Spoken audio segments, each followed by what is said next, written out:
We have a jam-packed agenda and not a light topic to unpack together. I would say to introduce with each other, really the purpose of this type of learning experience through the Department of Ed, and really just the broader understanding of the field is really that, again, we're just really starting to reset ourselves to the understanding both around the importance of SEL, but really that across the adult learning curve around the implementation of SEL as it both emerged and kind of took off in our field is that we really are still finding that the real big element that is necessary is for adults to really ground themselves in the work. And we're going to take it back even to the idea of vocabulary. We're getting a lot of traction in the field.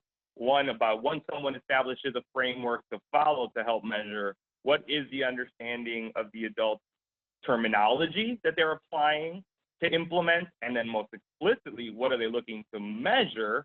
Because we'll talk a little bit about the importance of knowing what the term is and what you're looking to see in these type of SEL settings and learning contexts that at times are contextual, and that is a bit of a barrier itself. We're going to unpack that. We're going to talk about some of the emerging and established research around adult SEL, and even talk about how the interconnection of adult SEL and this idea of emotional intelligence, which is really how we've always talked about the adult graduation, let's say, of SEL to this higher cognitive meta understanding. And we are going to hold ourselves a bit to the fire there, because one of the key strategies to adult SEL is to say that you are committed to continuous improvement, both of yourself and your practice in the learning setting. And that we have a couple tools that we're going to highlight that help us as educators, practitioners, push our practice forward and not just leave it to opinion, also create safe spaces for this type of work within our group and dynamic to make sure that we all can be a little vulnerable about what we know and what we don't know and how we can all help each other move along the way. We're going to really bring home some of the resources you have in-house and in Indiana, which has put together the Science of Happiness course, which is then a really great intentional practice for self-care. And we're going to talk about how the implications of that with adult SEL. And then really after you kind of see that, we're going to push you all to kind of really take some action to this work and see how this fits again into your own context, both as an individual and then obviously interpersonally with your groups and teams that you work with on a daily basis. And with that, I'm going to take a mindful moment myself, because that was a lot, right? Sometimes we have to check ourselves. And so I'm going to go ahead and I want to really get to know who's kind of with us today. So we're going to go ahead and go to the next slide, please. We're going to do our best to do some welcome introductions with those who are with us on the platform this afternoon. Well, again, that is me. I'm the base in the place. Also Lopez. I'm here in Chicago, snowy Chicago, and I am here with Christy Berger, who is on the phone. And I don't know, Christy, if you want to chime in and give them a reprieve from my voice real quick. No, thanks, Aldo. This is Christy Berger from Department of Education. We also are enjoying a snowy day here downtown Indianapolis. Great. And excuse my post-hasteness. I'm super excited about the topic, about this type of work, and I know that we only have an hour to get it all in. And so I will be mindful of my pace and my speed because it most definitely comes out in my passion. We're going to jump right into the interface piece here. You go to the next slide. Oh, I'm sorry. Welcome and introduction. This is a second webinar of a ongoing series, but we just wanted to make sure that everyone understood that the recording and the content of this webinar is not dependent on the first webinar, but we want to make sure that if you are utilizing this to, again, disseminate some of the broader understanding of this work, maybe you just need you like podcasts and like to hear voices through your earphones, we record all of these and we have a link to the webinar here if you also wanted to roll this out as a potential ongoing professional passive learning experience in-house or within your resources. Let's see here. So you have links available to you if you want to listen to webinar 1. Next slide, please.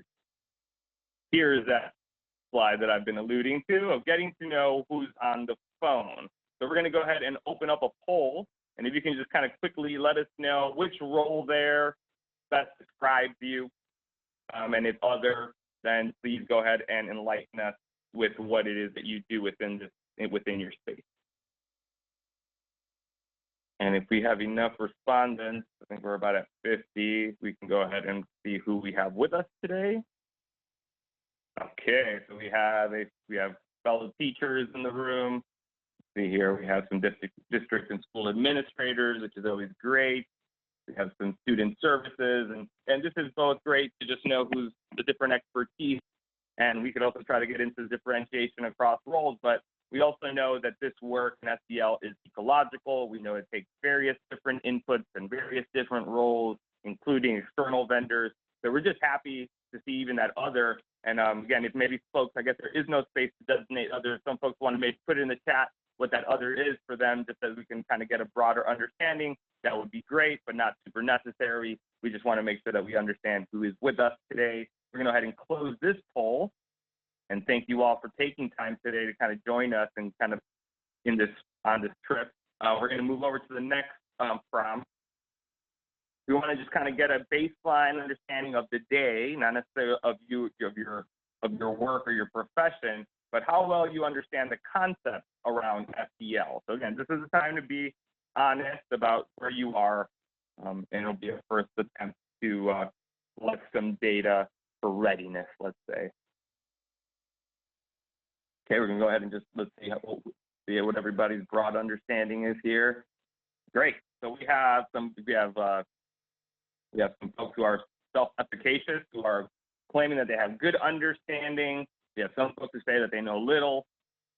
And then, we have some experts, which I'm always happy to unpack. And well, again, what I love about this work is that we cannot settle in this work. This work is dynamic. So I love the fact that regardless of where we feel we are, we just know that we are all dependent on keeping to push the work and our understanding and the application, specifically when we're trying to get it into the work with our young people, because that is where differentiation lives, and it's what's going to keep us on our toes. Thank you all so very much for giving us and getting us just a good understanding of who's in the room and where we're starting. And then so just for the sake of good learning theory, we're going to ground ourselves to, again, working definition that comes from the Collaborative of Academic and Social Emotional Learning with our friends over at CASEL, you might hear. And CASEL and them have been at the forefront of establishing both the importance, the broader understanding, the necessity for tools and resources to build both adult capacity in this social emotional space, and obviously the young people's capacities around skill and competency acquisition. So what is it? It is a process through which children and adults, which is what I love, again, this idea of this is not a one-directional way of thinking about learning anymore. This is about how there is a duality to the way this knowledge sharing, and let's call it data, transfers and is shared across both a practitioner and a young person, and how we all have to really start training ourselves and our antennas to be up all the time and pay attention to all the indicators and different types of information that are very critical to how we roll this work out. So what does that look like? It's the process of acquiring and applying the knowledge of these skills and attitudes and competencies. Pushing towards positive goals, because we know that we are counteracting a lot of deficit situations in our ecologies, and at times we are both helping young people navigate those and ourselves navigate those, because that is another part of why we're here today, but is also something that we cannot discount. Show empathy, which again is not one directional, and we have to unpack what that looks like, especially in the hustle and bustle of the educational systems that we inhabit, because at times time is of the essence, and some of those connections get discounted because of the pace. So that's the challenge, and shouldn't be just an excuse to say it's too hard to do. We're really trying to leverage positive relationships, and what do those look like? We're getting a lot of more and more very crystal clear research about what are those, how we get into these power sharing relationships with young people. The Search Institute is doing a lot of great work there with the developmental relationships. And then something that I'm still working with at 40 years old is not only what constitutes a good, responsible decision, but how do I make sure I make better mistakes tomorrow? Because it's an imperfect world, we're imperfect people, and it's about making sure that we are just mindful within our practice. Next slide, please. So another quick poll, just to kind of think through. When you think about adult social emotional, how much would you say you think about that? Is it something that you think about all the time? Maybe, again, some of our experts self-assess themselves on an ongoing basis. Let's talk about a little bit about how you put yourself into the reflection around your own adult SEL understanding, skills, applied competencies at your age. And we won't ask you to put your age in the chat. Okay, we already have folks on the phone who are committed, and this is going to be great because we're going to solicit you all, specifically those who think about it often, at the back end today to really have some cross-sharing with each other. Say, how are you doing that? Because that's another big part that not only has to happen, what are we already doing so that we can share across our field to make sure that we're also not reinventing the wheel around how we keep this at the forefront of our brains, but also not get overwhelmed by this. This is, especially when you start scratching the surface of SEL, which in education we've always referenced as the psychosocial development of young people, especially nowadays when you throw concepts around trauma and residual trauma. There is already a big factor to not only how we're thinking about it, but then how we're taking care of ourselves as we do that. And we have a great resource with that today that we're going to highlight for you all, that you all have already available to you. With that said, we're going to go to the next one because we're going to jump into hopefully a fun way of introducing terminology to all learners at all ages and all expertise, because we all like games. So there's a game that maybe some of you may have heard of before. It's called Jeopardy. Big ups to Alex Trebek. We are going to play quick, because our time together is short and we have a lot to do, but we wanted to ground ourselves in terminology. You are all in Indiana already blessed with having your own framework to align around the applied SEL choices that are out in our field, because that's one of the other parts that is very bewildering to a lot of the systems that we support, that there is a lot of framework. Well, in Indiana, you have taken the brunt of already aligning yourself to your own framework, and it's always good to just, again, ground ourselves, and I love the concept of grounding or rooting ourselves, because you guys have used a tree. So what you're going to see for those who are in front of you are definitions a la Jeopardy. And we're going to ask you or challenge you all to use your chat box. So get your fingers ready. And you're going to see a definition of a Indiana already framework SEL skill competency. And we're going to ask you to name it in the chat as fast as you can. And because we're limited on time, as soon as we see it, we're going to move forward. So we're going to go ahead and try this out with the first definition. Can we get the first definition? Here we go. The ability to know your emotions and how to affect thoughts and actions that help build self-confidence, self-esteem, empathy for others, and insights that help recognize strengths and areas of growth. And Chrissy, you cannot play. We see it, insight. Dang it, but I see some that got it. I see Jessica Yoder got it. Ding, ding, ding. Nice job. Thank you. So we're looking at insight. Next, you can go ahead and click. Yep. So there it lives in your tree in Indiana, insight. So again, this is okay. Next, the ability to have body awareness and recognize sensations in your body, which is an important skill for managing transitions, changing routines, increasing alerts. We are ready. I can even finish. Okay, we got sensory motor integration. Ding, ding, ding. Wonderful. Again, lives at the base of your tree. All right, we're moving. The ability to recognize and manage emotions, as well as build positive self-control, self-discipline, and who needs that? Yeah, self-regulation. We all need that. Even us adults, I'm sure. You can think about maybe your partner at home who might need that. This is why it's a process of learning that does not end. It continues almost to the point where we are not here anymore. All right, let's go with the next one here. The ability to work well with others, include in group and teamwork environment, using positive communication. I think everybody got it. Ding, ding, ding. Collaboration. And we throw that word around. Collaboration just doesn't happen. And one of the best things about training young people through the continuum now is that they're going to inherit a different place of collaboration, hopefully in their future, that we didn't get to experience. All right, let's see the next one. Thank you. Collaboration. Okay, here we go. The ability to make constructive choices analyze decisions, and apply critical inquiry skills that are necessary to approach learning. There you go. We have critical thinking. Again, a huge component, another term that is thrown out there, inquiry, questions, the scientific method, where all learning starts and takes root and flourishes. Wonderful. Let's push it to the next one. The ability to have strong social awareness, including the ability to take on perspectives of others and empathize with people. Thank you. Connection, perfect. Again, we always talk about connections. How do we get connected? The ability to demonstrate cognitive flexibility, willingness to learn, perseverance, adaptability. Perfect. The importance of mindsets, right? Carol Dweck's work was foundational here, really enlightening people that if you are a negative Nancy, sorry, Nancy's on the phone, if you are constantly bringing a negative attitude to the forefront of your experiences and your relationships, your fixed mindset could grind you down, could hold you down, and really challenging all of us as educators to apply a growth mindset. And I would say that to our young people, to our careers, and our life. The idea there is to not get stuck, and we'll talk about why that is so important.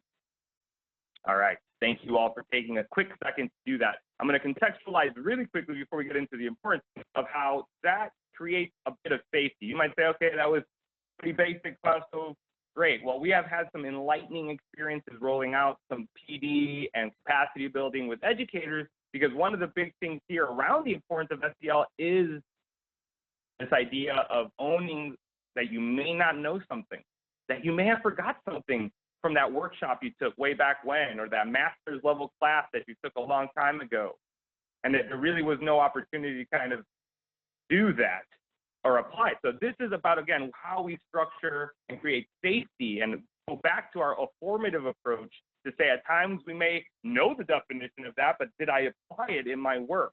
And who do I have as a safety net in my team who can, I can be both vulnerable with and can hold me accountable in this work, because we all have bad days. And more that is becoming the critical importance of this SEL, is to understand that we're imperfect. And even though our field wants us to be as perfect as possible, we have to really battle with the dissidence of that within our profession. So let's go into the importance of SEL, because it's not a light topic, and it's extremely critical and foundational to the implementation of this work. And as I alluded to, even the measurement, and are we reaping the benefits of this hard work? The next slide, please.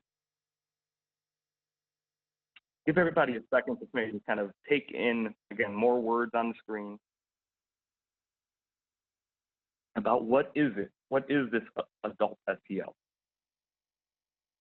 And I'm trying to model over here by breathing, taking a second, not always to challenge your own pace, to challenge how you're presenting a lot of information at times. The word application of this lives from moment to moment and context to context. And as individuals, we're dealing with things fluidly, differently at times, which is part of the challenge. But at the end of the day, we want to model these pro-social behaviors. And those pro-social, we have to touch a little bit on pro-social, because what the opposite of that is anti-social. So this idea of trying to promote the positive, already understanding that potentially, and we usually have to live in reflection here about how we all were educated or conditioned within education settings. And at times it wasn't always very positive. Again, no judgment to those who were before us, but that's where we're trying to challenge the status quo of that. Is to say that we now know that learning just doesn't miraculously happen, and that the brain needs to feel lots of different types of safety to be open cognitively, start being in a place of learning and acquiring knowledge. And half of that is just starting with labeling emotions. It's amazing to see these young people more and more at times understand and be able to label emotions. And I'm going to own this at times more than I can label emotions. And again, pushing ourselves through their application of something like a mood meter. I was like, I wish I had a mood meter starting in 5th grade. I would be potentially way more articulate about how I'm feeling, versus I had to learn that a lot longer, a lot deeper in my own developmental trajectory. How do we get into these positive relationships? How do we keep them? How do we advocate for ourselves?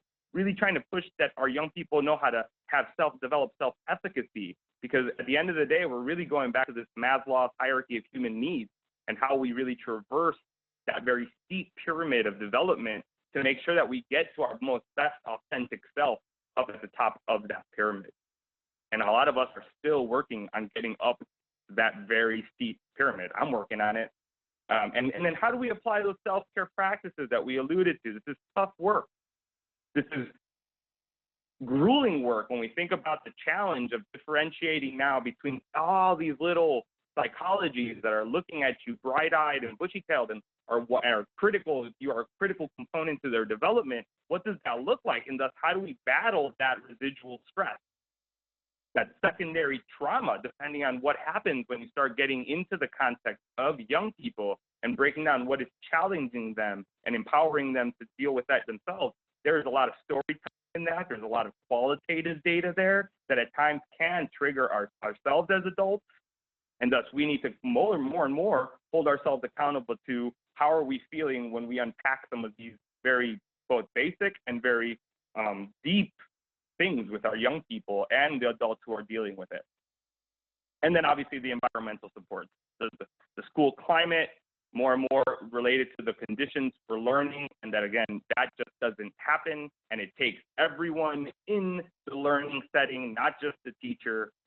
It takes the peers, it takes all those adults, and which is why we're emphasizing the training of all adults in both child development and, say, good practices that support young people in thriving. So it's not important. Next.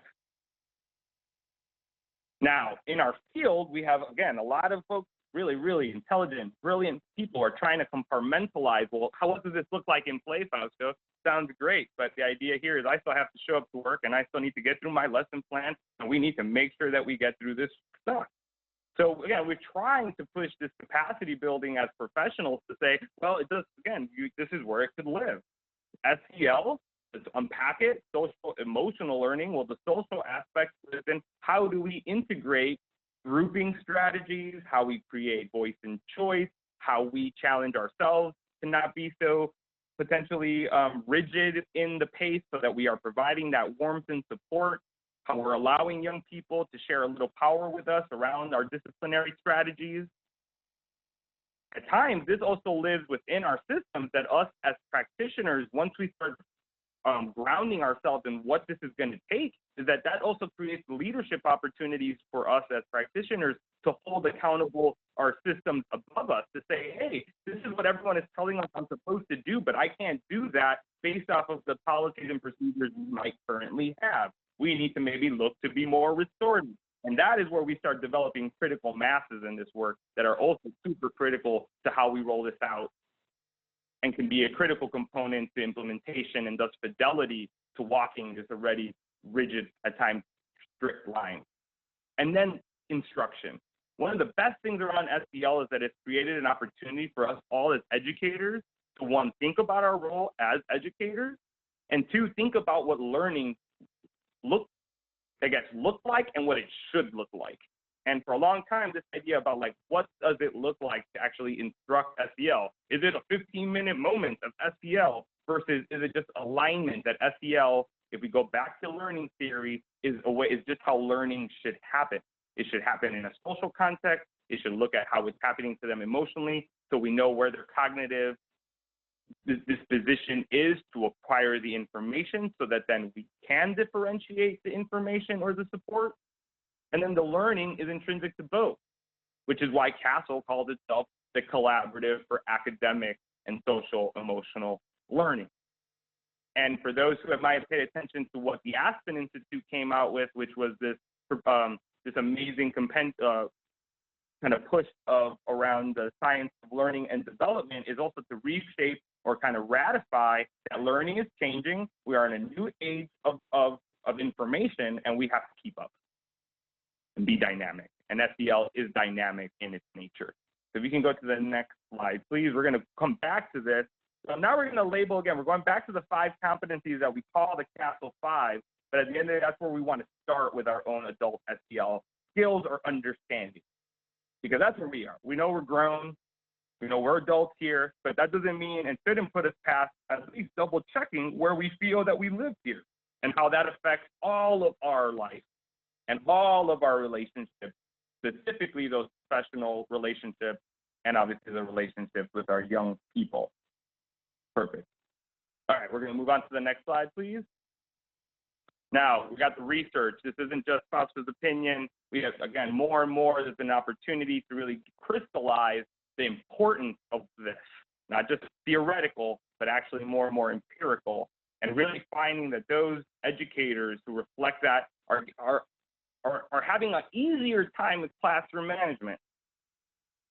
We could talk about the implications of that, but the idea there of self-management of your own emotions, of your own expectations, of your own pace of what's happening, and the way that your learners or the learners in the setting are adapting to that can change the way that you shape how you get cues for the young people and how you move them forward through the learning process. Again, it doesn't just happen, lots of strategies, and maybe we can unpack some of those and how that can work.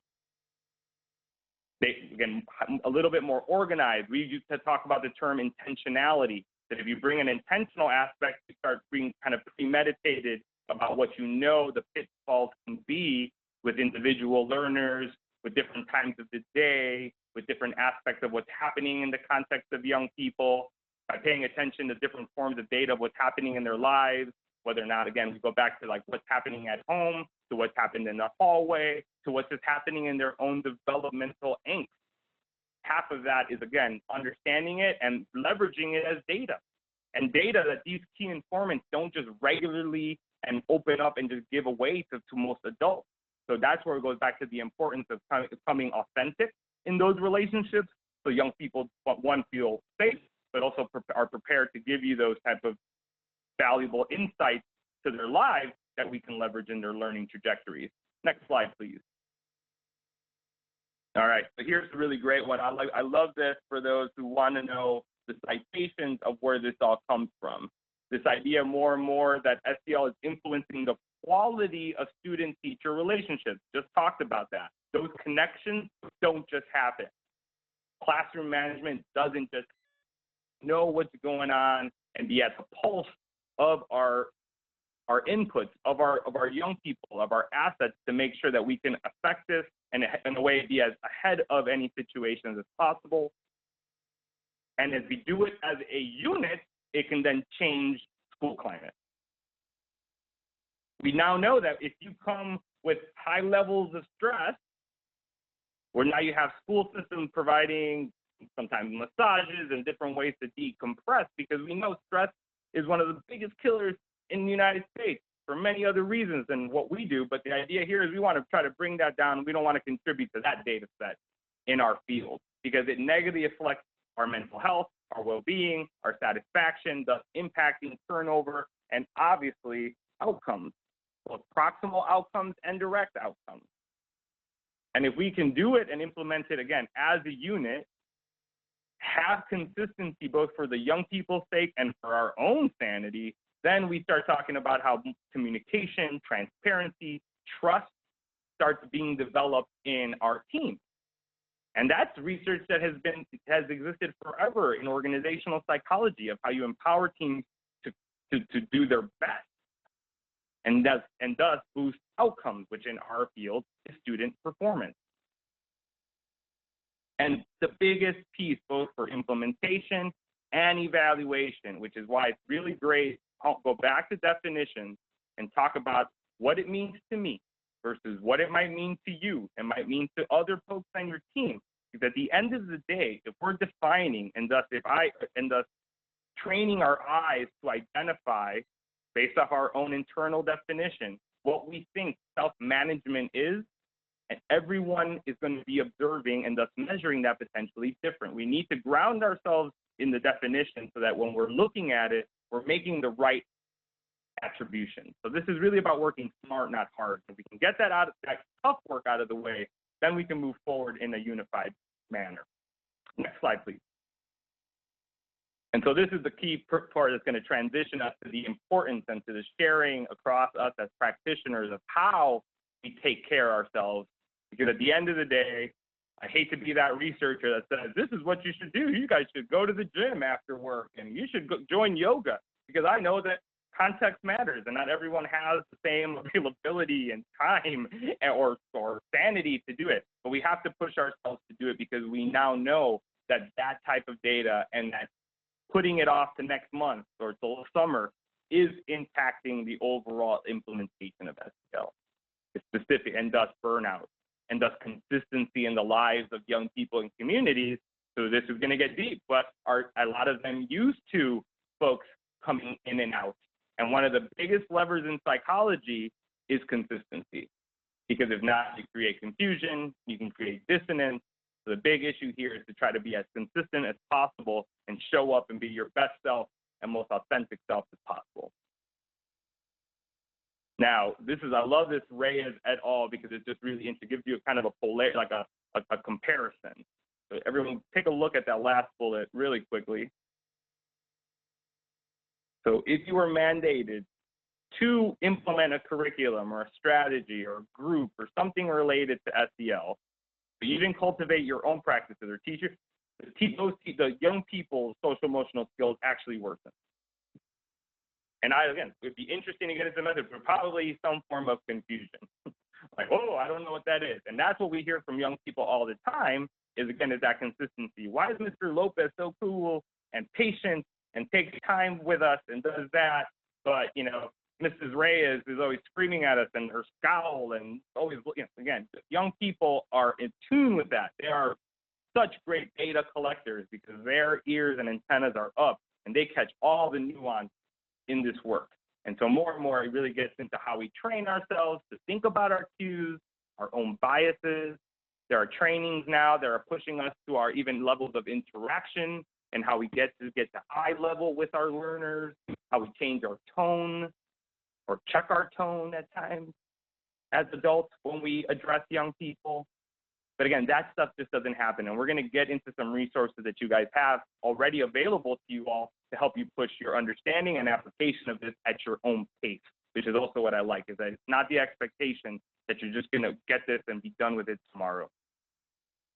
Great. So real quickly, we're going to get into some kind of interaction here around an assessment tool. What you have in front of you is a tool that is already referenced in your general SEL toolkit for Indiana, and it's something that AIR and Great Teachers and Center for Great Teachers and Leaders developed explicitly for educators in classrooms to have a safe way of thinking through these concepts.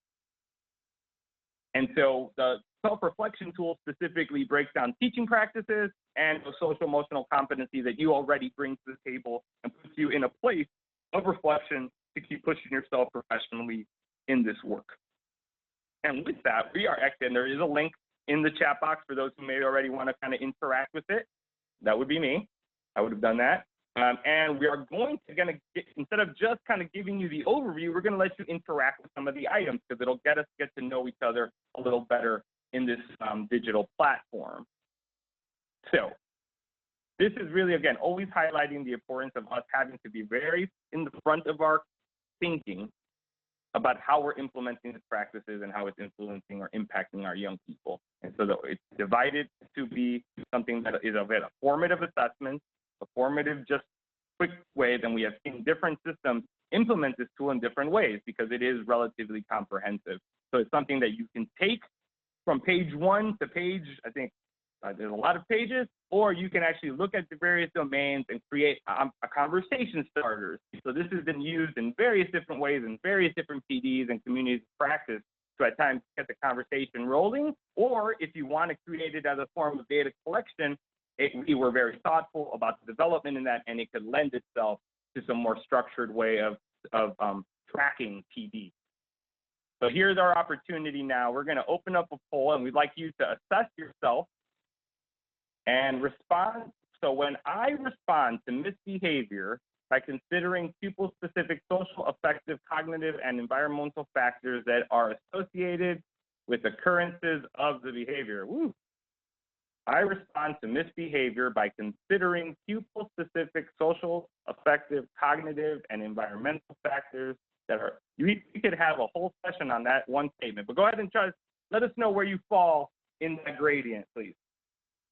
So you either do not implement this practice, you struggle with implementing that practice, you implement it reasonably well, or towards that, you are expert and ready to write a book. All right, let's see. Let's see the results here. Oh, wonderful. Now, the best thing about this type of tool and why it could be from item to item, if you have a good kind of self-reflective buddy in your school or in your setting, or again, you do it more structured within a kind of adult setting of learners, is great, because at the end of the day, it's always great to have your own opinion yourself, but then you want to ratify that with evidence. And that's where the conversation gets rich.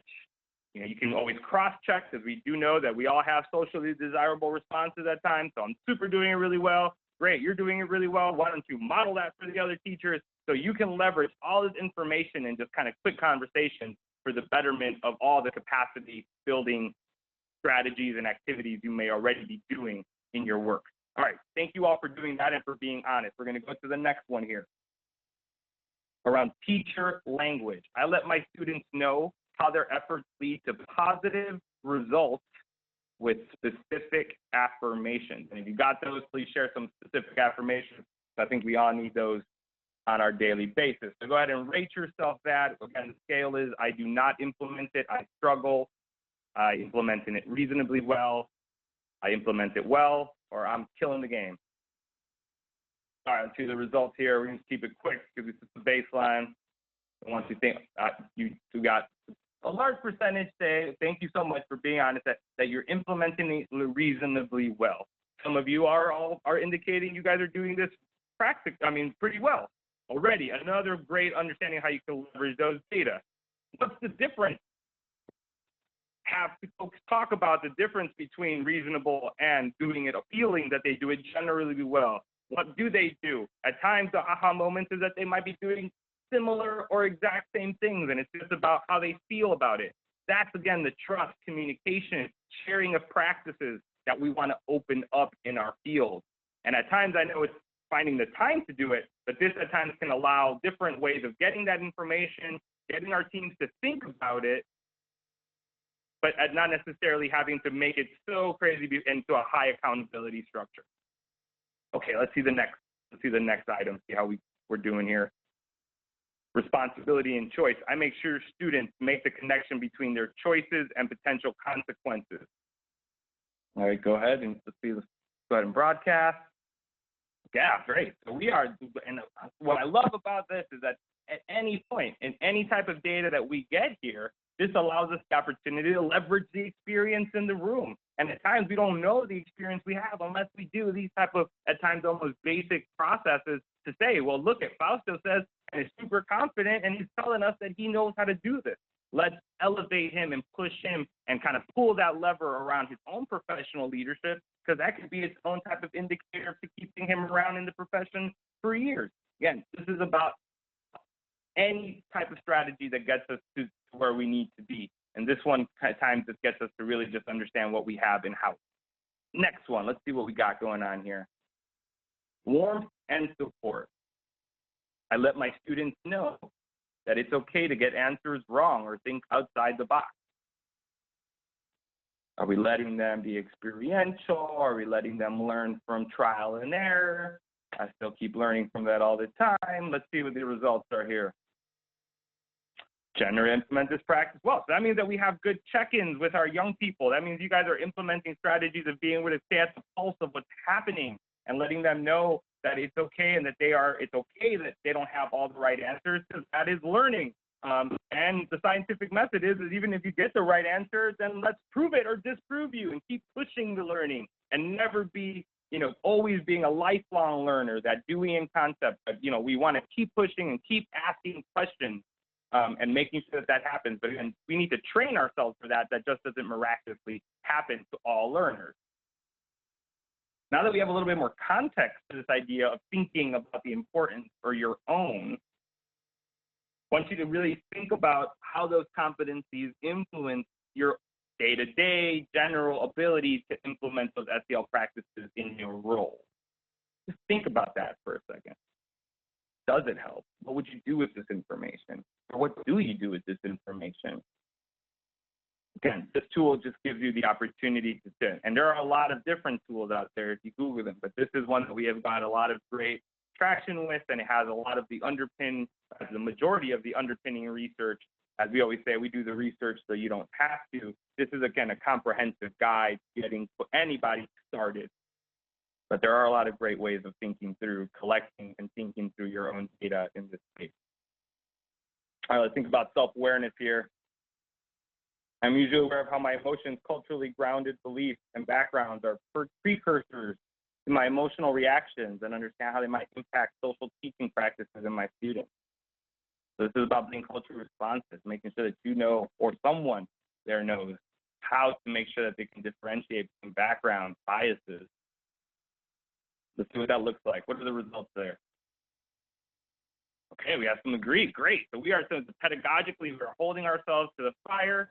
One of the best things about that is that we want to make sure everyone, so there is no hitting a plateau in this work, because we know that there is an influx of new workers and different experiences and different expertise in this. So this is more about how we build everyone, because we want to make sure that ecologically speaking, the young people go from each ecology in their learning setting and have similar experiences. We do not want to contribute to the dissonance that they might be developing when we are out of whack. Let's see the next one, please.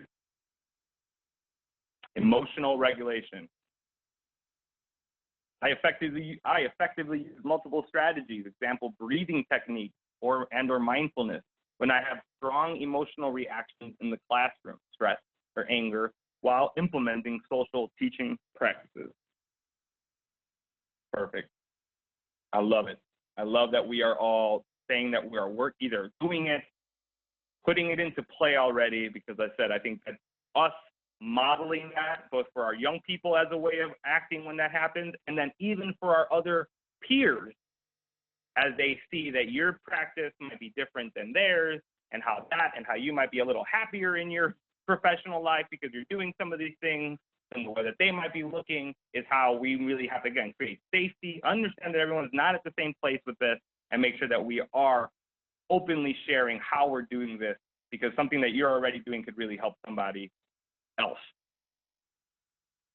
And then it puts you in a place of PD so that you reflect on how you rate, own it, and again, this can be housed and put in places of accountability, which again, accountability is only a bad word when it creeps up on you, versus if you are part of this and you say, hey, I need some help on the understanding of this, and you track that and you put some action steps. Now we're really talking about how we build our adult capacities in a structured way, in a safe way, and we keep being better professionals along the way.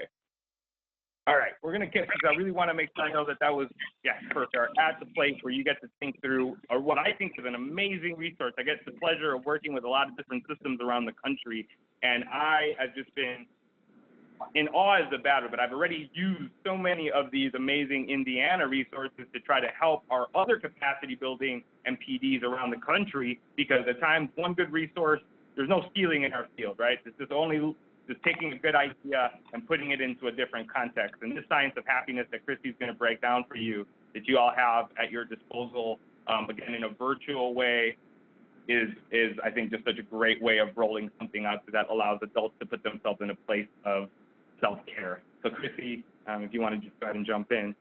Yeah, thanks so much, Fasto. I really appreciated you walking that through for our listeners and for myself. I think it's good to reflect on that, and truly where we have seen some growth in school districts across the state of Indiana is where they have really taken the time to invest in their adult educators and being really intentional in putting them as the #1 priority to roll this work out, by making sure they have understanding of what it looks like, they have understanding of how mastery looks for an adult, and kind of going back and forth with that. So those would be some great tools if that is what your district's looking to get ready to start.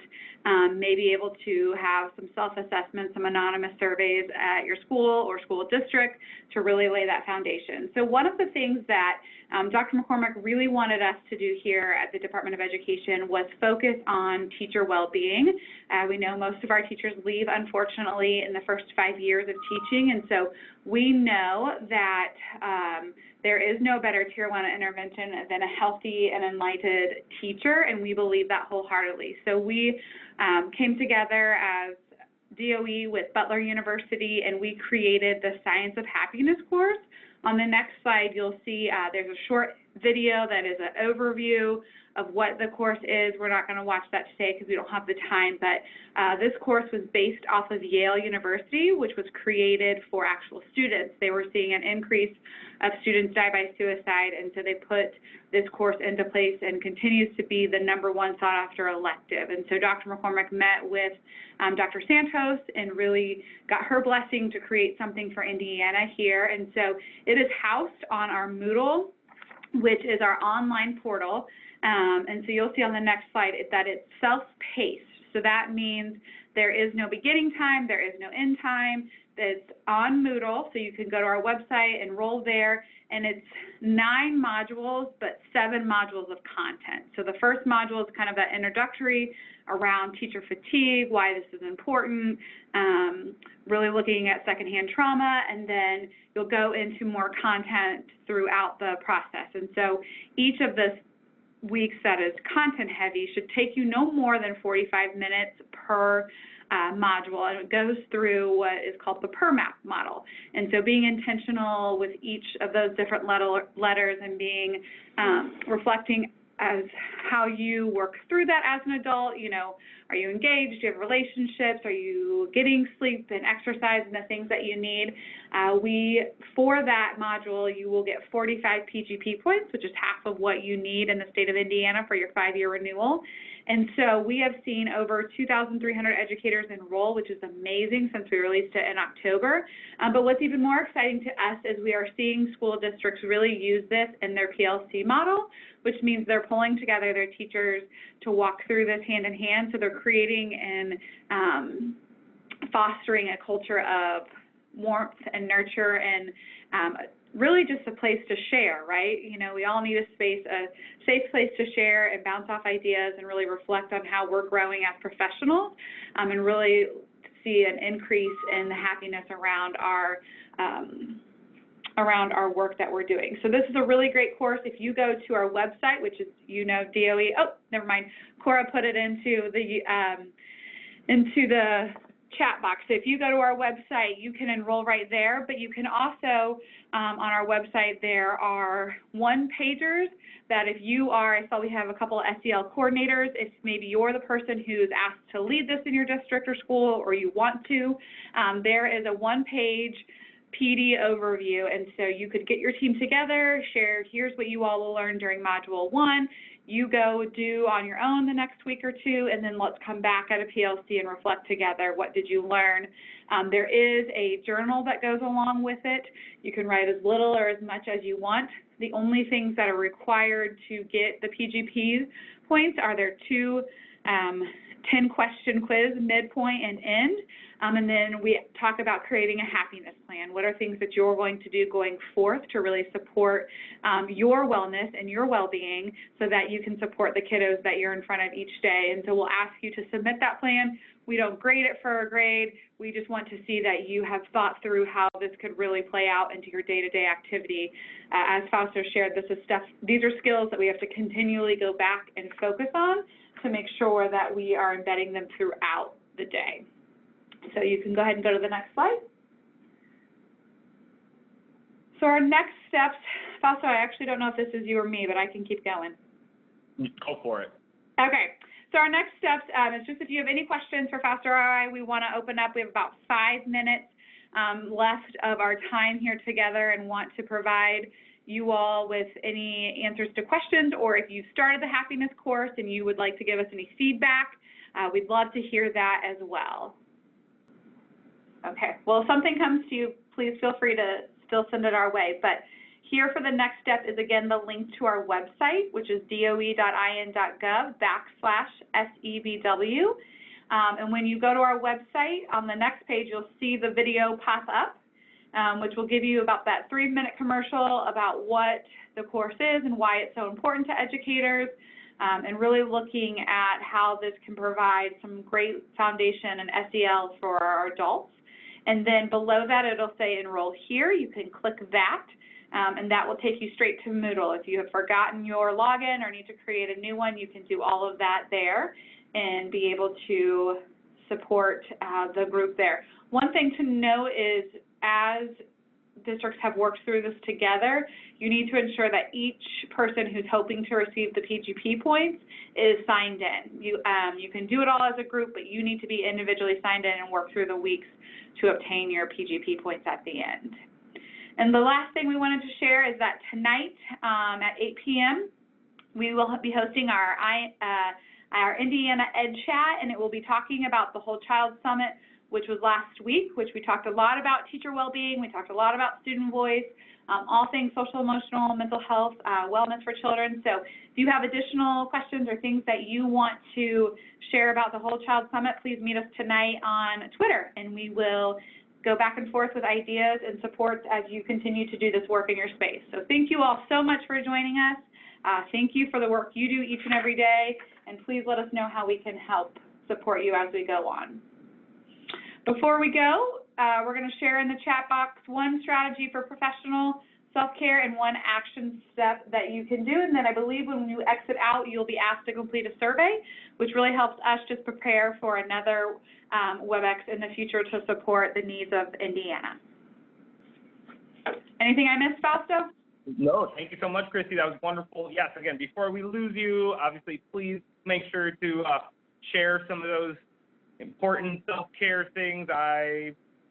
Boxing, I'll take boxing, I'll take CrossFit, I'll take long walks on the beach, whatever is the thing that keeps you moving and doesn't let you take it out on your person at home, right?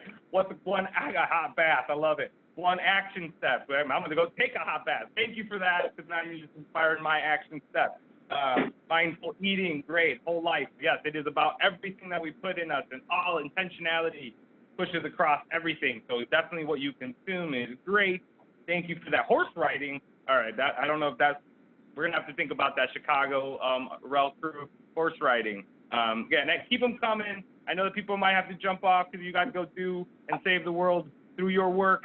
Go ahead, just leave us with that. We'll still be on, so don't rush if you're contemplating which one to leave us. We really appreciate your time and all that you do. We know there are a lot of tools and resources to push out to your teams and other practitioners. Again, we just wanted to highlight some of them that have been tried and tested that could help move along. But again, anything that you use, please, screenless time. All right, that's on my action step for after this webinar. Give my eyes a quick moment. Perfect. Keep them coming. Again, thank you all so very much. Please click on the survey, your feedback. We use all of the data. Thank you so very much. Have a great day.